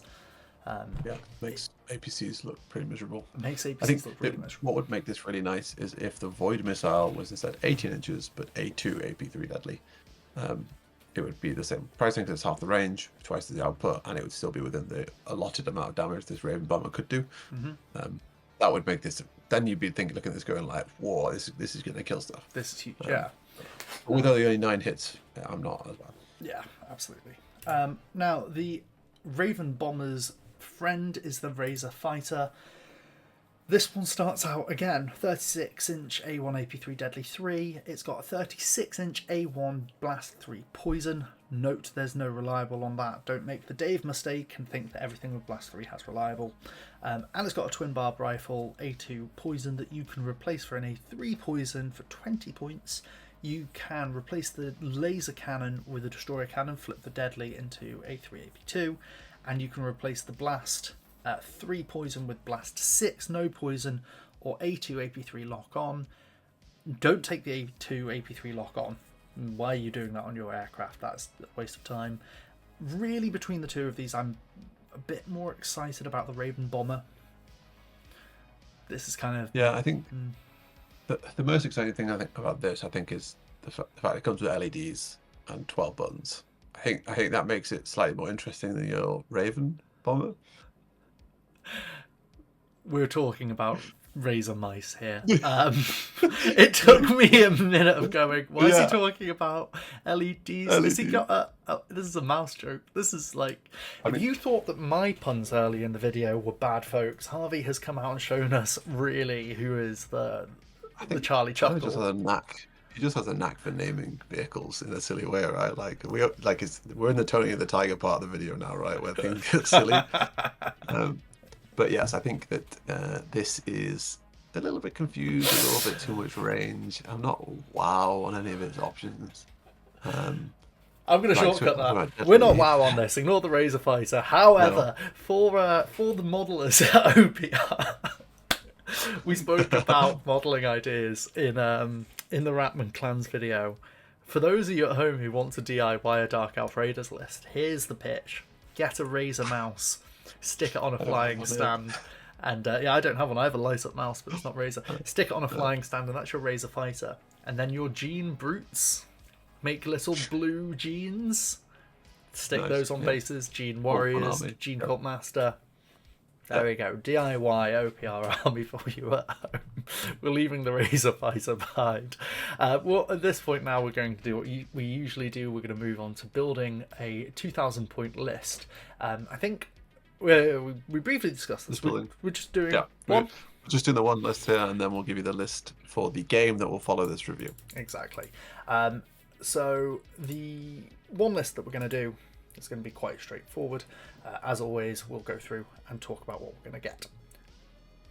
Pause for a second. Brief technical difficulties for you at home who will have just seen layered screens covering our beautiful faces, but we're back. The Dark Elf Raiders. So briefly discussing the strategy that you're bringing, we've touched on it throughout the video. You're fast, you're aggressive, you're hard hitting. Let's go through this Dark Elf Raiders list. Harvey, where are we starting? So I think we always like to kind of build a kind of generalist list. So I think let's go for something akin to that. I think we talked quite a lot in the video about Gene Warriors being good. Yeah. And I think we were both a fan of the spell list. So I think we could find some space here for a Gene Tech Master in some Gene Warriors. I'm A-okay with this. For 180 points, getting a caster 3, some bodies, it's pretty decent. Yeah, I think this is a good start to a list. The Master Soul Carrier. I was going to say, Army Forge new Army Forge at the time of recording. An update has just gone live. You can see the upgrade names as the name listed on your Army Forge app. Yes, I agree with you here. Let's have at least one caster 3 and stick them in a unit of Gene Warriors, because that regen just keeps them alive a little bit longer, and at 180 points this is very efficient. Yep. Whilst we're going well-rounded-ish, because it's still Dark Elf Raiders and we want to do well, I kind of want to start just by grabbing a couple of vehicles and putting them in. By vehicles I specifically mean the transports. We'll think about the upgrades later, but if we do one of each, that does shape the list quite nicely, because I think it is such an effective strategy. And then, because we've got the Transport 11, I really want a unit of Gene Brutes, and I really want them maxed up, because they're just good.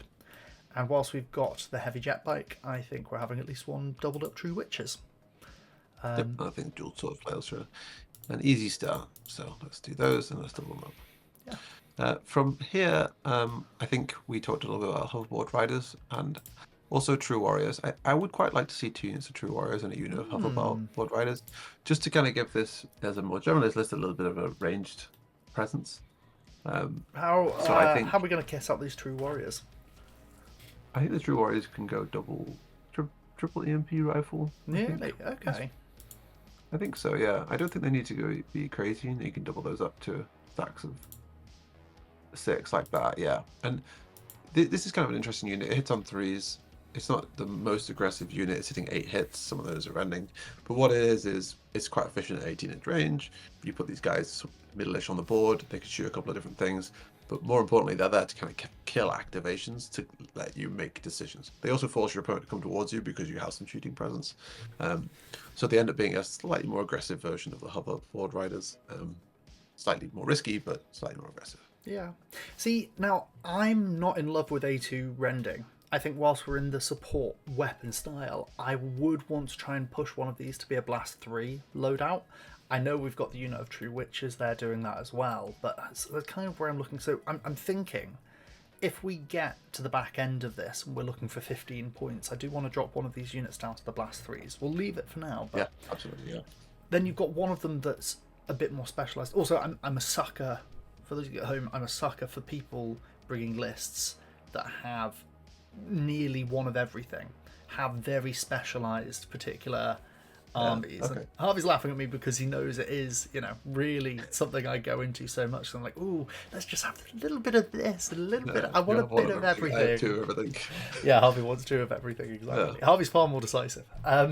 We need to find our third counterpart who has 3 of everything in every list. Don't tempt me to well, hold on, we don't need to worry too much about that. We can just build a Watch Brothers list where you have to. Yeah. So again, we've talked about how the Dark Elves are quite weak defensively, and what that means is you can get a lot of activations. So we're at 8 activations at 40 points. We've got 260 points to play with here. We've got an expensive hard-hitting unit in the Gene Brutes. We've got transport to get them there faster. What are you thinking to round out this list? I think this is it's got a bit of everything so far. we're relying on our Gene Brutes to do all our AP at the moment, which I think is fine for the most part. I'd like to see in this list. So we have a very small. So we've got just the one scout unit right now, and so the thing about scouts is quite nice is that they threaten your opponents and they force them to play in weird ways. And one thing that Dark Elves aren't is very durable.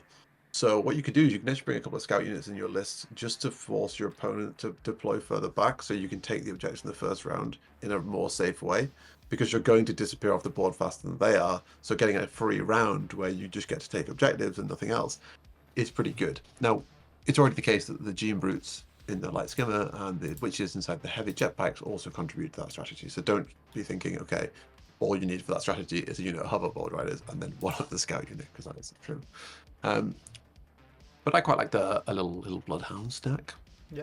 I could go for a little Bloodhound plus Elite Raider 1-2 punch. So yeah, this is the stack I was talking about before. So you give them the Hoverboard, and you put them in the Hounds, and you give it. I like to give it Dark Strike to give the whole stack AP, which we've got 2 new units. You've lost them. There we go. Now. So give them Scout. And then give them Dark Strike, and give them Scout. Yeah.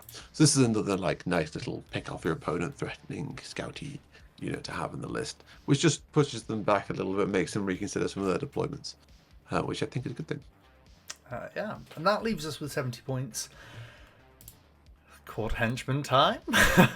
I think actually where I'd like to take this list would be to start to do some point tweaky shenanigans. I want to take these guys down. I want to put in... Yeah, now here's another thing. So that's saved 15 points.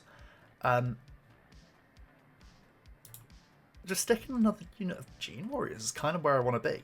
Because now this unit of... Where's it gone? This unit of True Warriors can actually target 2 enemy units around, because we've got one block of Flamers and 1 block of EMP rifles. There's that strategy going on. Alternatively, see now. One thing I can see here is dropping it. So if you undouble and redouble, this unit will get 6 flamers here. So you just go for like a flamer block there, and then throwing in some blast rifles into the other True Warrior stack is kind of interesting, because it gives it that kind of like slightly heavier hitting AP too. So can you get 2 of those in there? 2 of those in there. And then we've got 5 points. What a disaster! It's not more scrappers. What can we do for 5 points? Is there anywhere where you can pull back something? We also haven't upgraded the blast on the Hoverboard Rider, which I'd like to see. So maybe we just run the 1 blast rifle in that stack instead. Bring back the EMP rifle. So take out 1 blast rifle. Wait, hold on. No, I've done this wrong. What am I doing? What am I doing? You're on it already. That one. Yeah, the top one. Right, sorry. There we go. Yeah. And then 2 EMP rifles in there. There we go. That's exactly the right amount of points. Look at that. Just the most insane gamer ever. Now, the blast rifles being A2 is throwing it a little bit here. I was wondering, do you want to pull back the EMP rifles and jam in some more heavy guns? But yeah, I suppose that gets us there. Just very much the same. It's still going to be... It's still 12 shots coming out of the unit. It's just 2 of them are AP4 rather than 4. Yeah. So this gives you like a nice amount of AP4 punch, because 10 shots you're going to hit 1 to 2 rending, or you're going to have 1 to 2 rending potential, and then you've also got the AP4 in there. So that's enough AP4 where you're starting to punch into these kind of tough sticks units. And most importantly, it's just enough AP4 to assist your Gene Brutes, because if your Gene Brutes don't kill something, then you don't need much more to push them over the edge, because the Gene Brutes are hitting like 8 attacks. Yeah. So yeah, just a nice little threatening unit. What this does is it kind of makes you a list where everything's a little bit threatening, which is kind of what we tend to like in OPR, right? We like it when everything's doing just enough of something that makes your opponent's turns quite hard. Yeah. You want to make activation priority a difficult challenge for them, and that's what this does. Because if they look at something and go, "Oh, I can ignore that," then that makes their decision easier. They have fewer things to prioritize. Whereas with this, everyone's got a little bit of something going on. Yep. So yeah, this is kind of like very, very, very generous. A little bit of everything that we kind of like in the list, all thrown together to make something that looks like it would be fun to play and with a bit of variety and yeah, good stuff. What we'll do now is we'll show off the list that you're going to see in the game coming up in just a second. We'll probably edit the game down a little bit, so it won't be. Maybe we'll do a little bit of dialogue over the top of it. Promising that now. We'll have to see. But it will be a shortened version of the game. But we will show you the list for it now. Very good. And the list is, through the magic of editing. So this is the list that you will be seeing, which you'll notice is very similar to the list that we've just gone through. Focus again on the transports. We have 2 heavy jet bikes, the Transport 6, 1 light skimmer, the Transport 11. Harv, talk us through the rest of the list. Yeah, so I mean, you're about to see this in action, really. The game you're going to see is basically executing on the game plan I'm about to lay out for you here. But this plays into the very, very aggressive potential of Dark Elves, which is you put all your stuff on the start line and you move to your opponent's side of the board as soon as possible and you unload hell on them. So there's a couple combination of different things. One, so you see that Bloodhound unit again. That's just a nice little sniping unit, can take out priority things on the line, which is good. The 2 jetbikes and the light skimmers, they basically sit on your side of the board until they need to double move and put the right units in the right places. So that'll be the True Witches and the Gene Brutes. Then you have 2 units of Hoverboard Riders, as previously mentioned. Those are guys who play it like a poking game. They're good for stalling activations. And then just the Singleton Core Henchman. This is the 60-point thing I was talking about before, where you have some left over, and you basically just want a unit, and that's what you end up being. And you'll see in the game, when we do objectives, I try and lay the objectives out quite far apart, because I know I have this piece, which is just a single guy who can go take an objective and not cost me too much. So he doesn't really play into the game plan of rushing your opponent.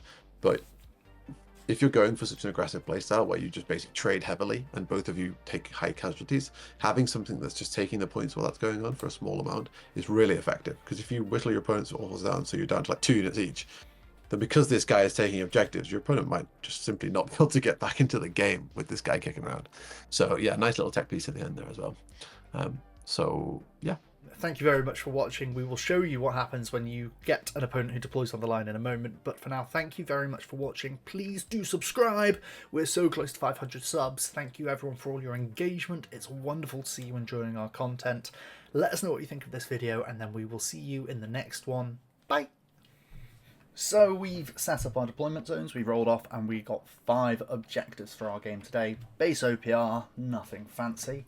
Harvey won the deployment role. He has deployed his 3 party buses, as I'm going to be calling them, his 3 transports, fairly central here, going left to right from his side of the board. We've got the light skimmer with the Gene Brutes in, and then the 2 heavy jet bikes here, quite central with the True Witches in. Rounding it out, he did put his court henchman just over here, literally in the corner of the board, with a very clear first round move here onto this objective. He's got 60 points here, going for a single objective, going to make its value. I've deployed in a very flat sort of line opposing this. We've got the Flaming Beast here, again, clear sort of line here. The Veteran Warrior and his group moving somewhat central to the board. And then this central block here of Venom Beasts, Synapse Beasts and Hive Guardians, and then the Assault Grunts on the flank. Harvey then has dropped in his scouts. We've got the Elite Raider and the Bloodhounds here, really quite far forward up, aggressively pointing towards my Venom Beasts or my Synapse Beasts. He's got the first activation, so he's got the choice.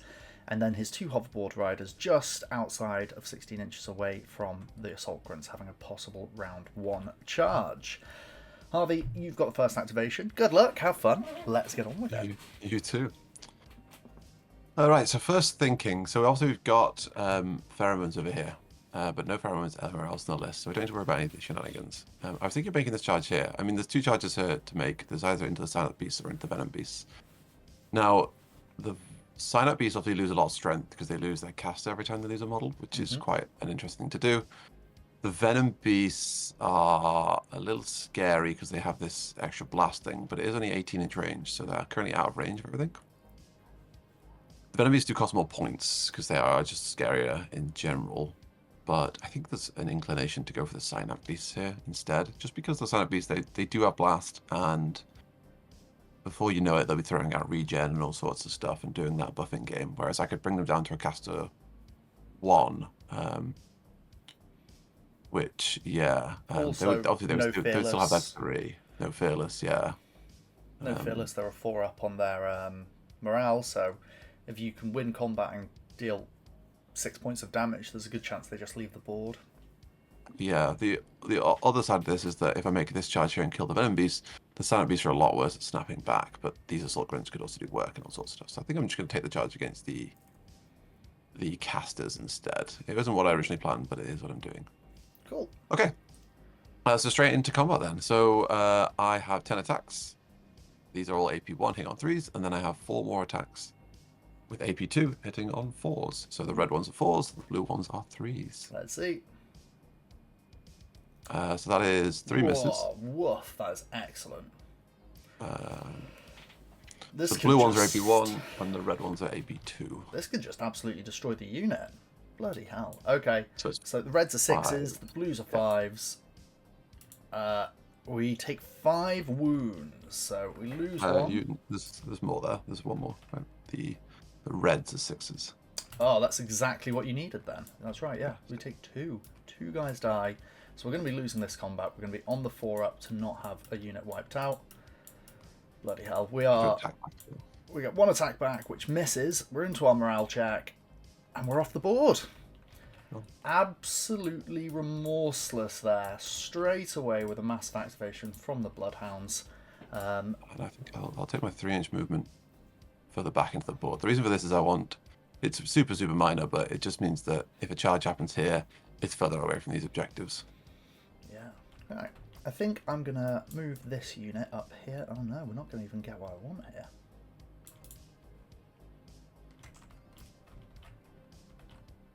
Okay, we are just going to hit that. They're 18-inch guns. They're 18-inch guns. The no AP ones, yeah. Well, everything's no AP except for the veteran warrior. That Ravager gun's going to need to go that way as well. Alright, that's the way it goes. So I'll move up this unit of veteran warriors here. I'm actually wondering, what do I want to pheromones? I think it is still going to be the Hive Guardians. Here, I will just bring... we're going to have to move this guy around the back. Bring them to there with the pheromones. And then we're going to do some shooting, which will be... Oh, we're not going to block ourselves with that one, are we? He'll be alright. No, he'll be covered, right. But yeah. But it's mostly blast weapons, it's just this guy who's going to get cover against. So, because of range things, we are just out from this 18-inch gun here. This is the Shredder gun. The Ravager gun, the A3, but we are in this way. So he'll get cover against this. My veteran warrior is going to fire his A2 rending shots into this light skimmer here, try and just plink some damage. And then we have 2 hive warriors with blast attacks, which will also go into your bloodhounds. So the blast attacks I'll do on these blue dice. We'll have the A2 rending on the shredder guns with these red dice. And then we have 3 from a Ravager dice. Whoops, we have 1 more dice valve to do this, which will be the green ones.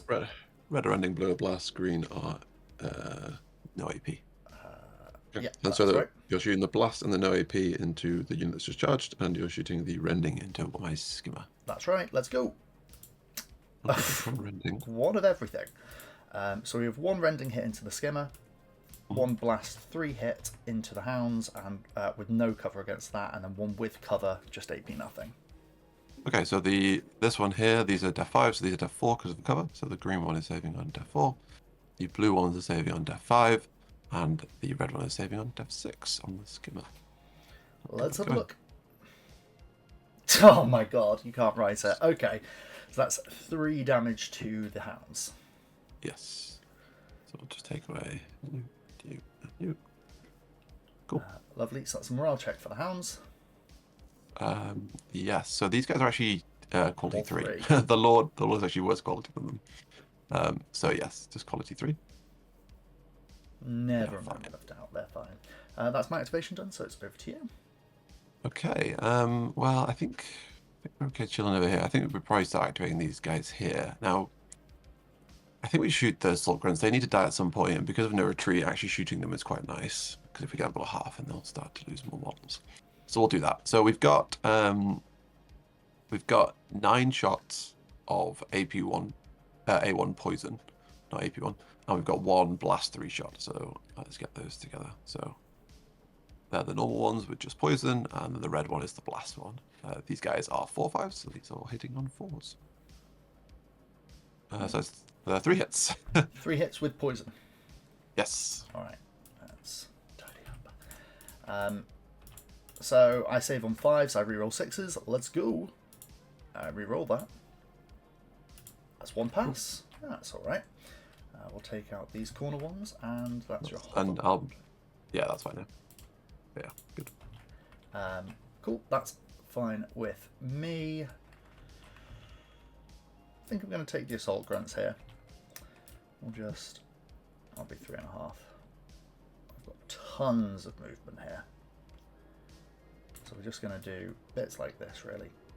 Have a toe in, and then everyone else is going to be in the cover. Mm-hmm. There we go, so we'll just move the grunts up to toe onto the objective. Okay, right, how far away is this from this over here? Too far. I think I probably still do want to shoot at these guys. That's fine. But maybe we don't have to do it yet. Maybe we stall some activations over here. So this guy is now, he can never threaten this because we don't have firearms over there anymore. So I think I will just take my henchman and turn him into the objective like that and activate him. Cool. And yeah, he's just nice and safe. I think I'm going to be doing another little move and tow, which will be just moving the Flamer Beast onto that objective there. Cool. Right, so what do we have left? We have Venom Beast and Hive Guardians left. We're going to, we're going to take a light skimmer. We're going to move it full 20 inches of the board, I think. This is some big alpha strike power coming in here. Make an aggressive play to. I can't seem to draw lines for some reason. There we go. That's 1 inch away. And yeah, obviously they can't show any shooting, so that's them. Because you're just going to deploy a big fat charge here now with these Gene Brutes. Probably wipe out the Flamer Beast or worse, the Veteran Warriors. If you're going to charge the Warriors, I want to counter charge, so I think we're going to go with the Venom Beasts. Alright. Cool. Send the Venom Beasts in here. We'll take our 4-up Poison Mist to do 3 hits to them before we hit them in combat. Alright, we can do that. There's 3 hits on them. So 3 hits saving on 5s.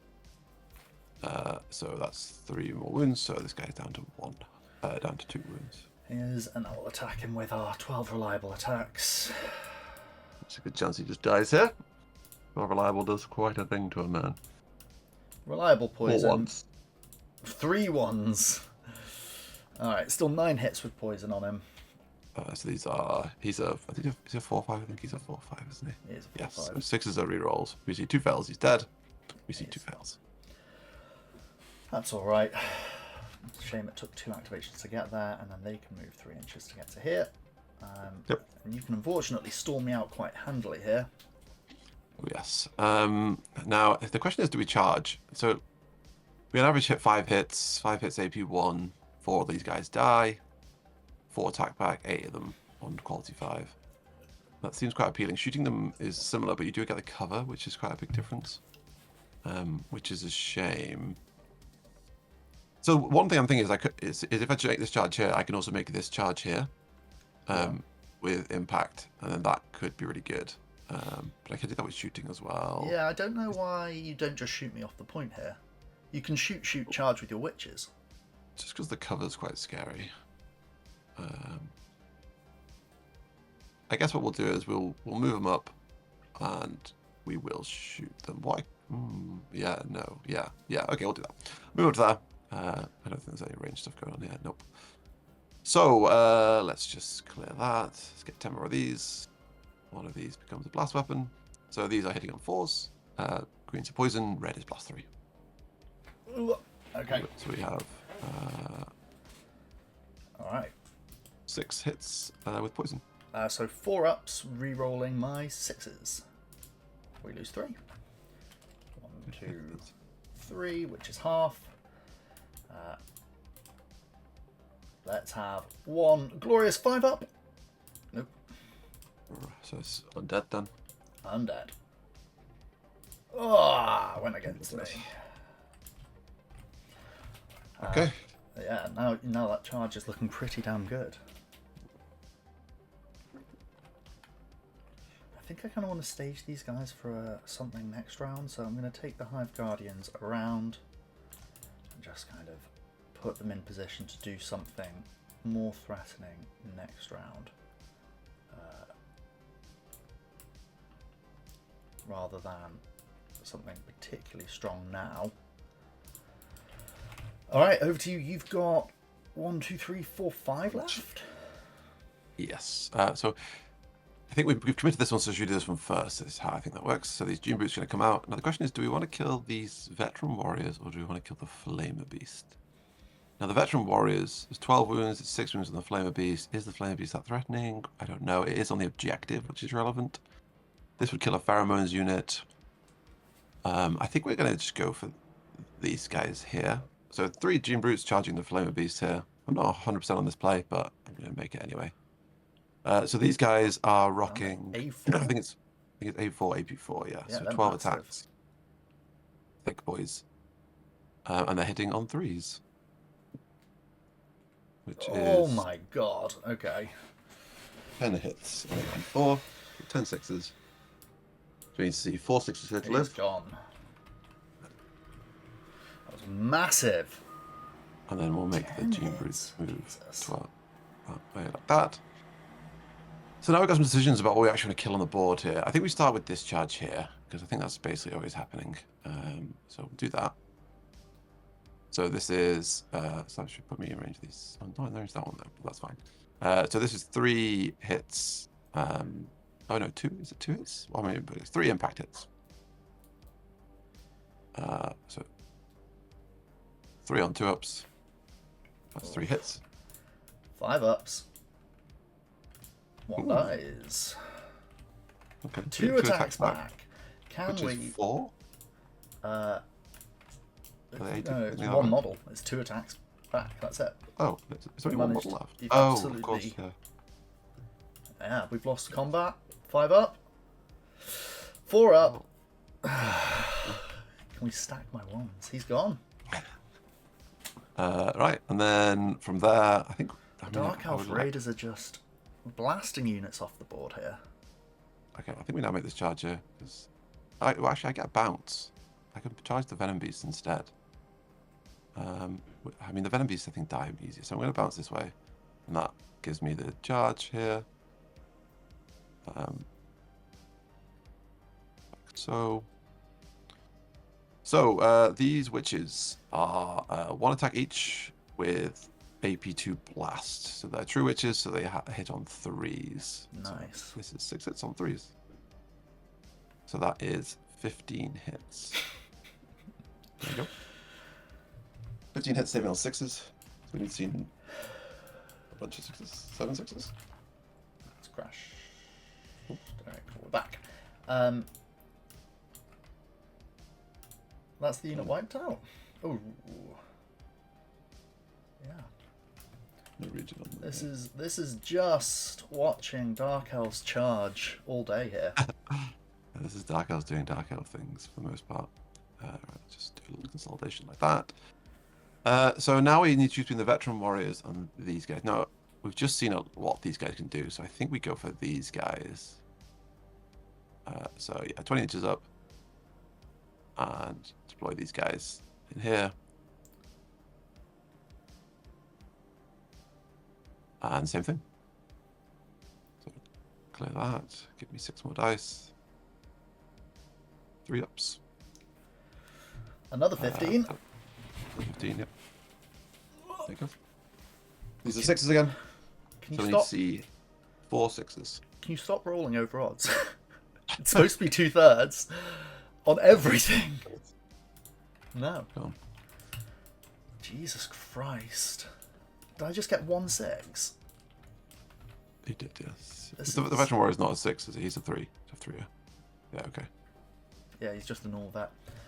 Bloody hell. I don't think I can win. I think there's no point actually finishing this game, Harv. No.